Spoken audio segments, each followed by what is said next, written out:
This was never in my life's plan to run in a t-shirt shop. The rewards that I get or the joy that it brings is not really anything to do with t-shirts. It's that I get to like wake up and be in tune with what the Cubs are doing and watch baseball games all the time and build a business around that. Hi, my name is Joe Johnson. I am the founder and CEO of Obvious Shirts here 1 block north of Wrigley Field in Chicago, Illinois. I was selling software downtown Chicago, career builder, and going to a lot of Cubs games, season ticket holder. This is 2015, second half. How good Jake Arrieta at the time. I was at Jake start the night before. I think it was like a Thursday night, and I was late to work on Friday. And in my floor, there's about 60 people. We're all pretty much working together. It's open concept, open floor. And I walked in late, so of course everybody noticed, my manager being one of them, watched me, just stared at me with his eyes to my seat, popped out. He's like, do you have anything to say? And I just said, Jake Arrieta is good at baseball. The whole floor laughed, and I sat down, and my desk mate that sits right next to me, his name's also Joe, he said, you should put that on a t-shirt. And I said, yeah, that would be great. I'll wear it to his next start. He's like, no, seriously, like I used to sell t-shirts in college, so I can connect you. And I was like, done. And I went to Microsoft Word and select Helvetica font, and I literally typed it up on a piece of paper, the exact sizing I wanted, and changed the landscape, 11 inches wide, and I put it on my dress shirt, and I said, royal blue, white font, Helvetica bold, and 2 weeks later in the mail I got a shirt and I wore it to his next game. Went up to get a beer in the third inning. Everybody came and approached me asking where they can get the shirt, so I asked them for their contact information, and that's literally, it was born in the bleachers at Wrigley Field. Kept printing more of them, and they kept selling out, so I was just like, this is gonna be my little side hustle.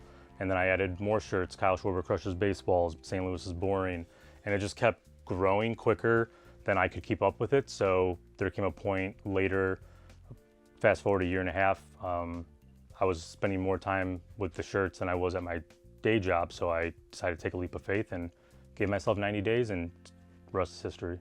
Everything was born in the basement, and I ran it. My wife and I, girlfriend at the time, it was me and her, literally taught myself how to screen print, and I did all the screen printing myself for the first 2 years. Then I brought in a buddy who I went to college with who had a business, and then I got bigger, and that's how it kind of scales. I think of my ideas just when I'm watching a game, or sometimes it's in the shower at 11 o'clock at night. Sometimes it's in the morning on my drive to work. Like whenever I do, I put in my notes app, or else if I don't, I'll forget. And then I try it out with the team, or I have a group thread, like a yay or nay, that's kind of like my soundboard. A lot of them come from like the game itself, an announcer, Boog or JD. Or even if they say it, I try to put my own spin on it and make it fit the brand. So they come from all over. It's just a weird thing that I found something that I'm good at.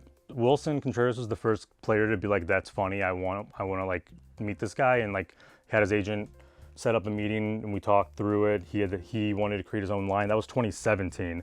And then it kind of just spread, and then me and Ian Happ partnered, and he wanted to buy the job title shirts for the whole team, where you had like Rossi wearing manager and you had Nico wearing baseball player. Yeah, the players that get it, I think they get it because it's their personality too. Now we're in, I would say probably 25 of the 30 clubhouses with at least one player. I think they get a kick out of it, and getting the reaction from their teammates. The Ryne Sandberg connection, the friendship, and what we've built together here is gonna be the best thing that ever happened to me at the brand. You're awesome. Thank you. No, you are seriously the best. You know what, by the way? Store's open, guys. Come on in. The best marketing person in the world. Right? He can play baseball. He's an outstanding human, and he's a tremendous businessman. We're open for business. I've partnered with a lot of other players, past and present, but he took the strongest liking to it and actually got in the trenches of what it all encompasses, all the things that go behind. And then he wanted to know explain the whys and the hows, and that was just the coolest thing. And then one day he invited me to go golf with him, and I was assuming we're going to talk business because he's always been very inclined and interested in the business. He's like, we're not talking business, we're not talking baseball, we're just talking life. And spending 5 hours with him on the golf course, we became friends that day. And from then on, it was, how are you doing? How can I help? Let's do another signing.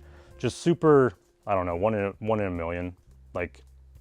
As good as he was as a player, even even a better human. The charitable aspect of it is probably what I'm most proud of because like t-shirts are a great vehicle to use. It's a really good way to represent a cause, to show your support.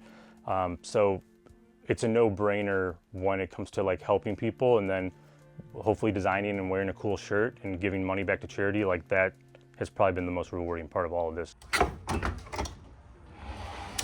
I want to make a difference. I want to make an impact. I want to leave a legacy, and the legacies that you leave are going to be on like, what did you do for your fellow peer? What did you do for your community?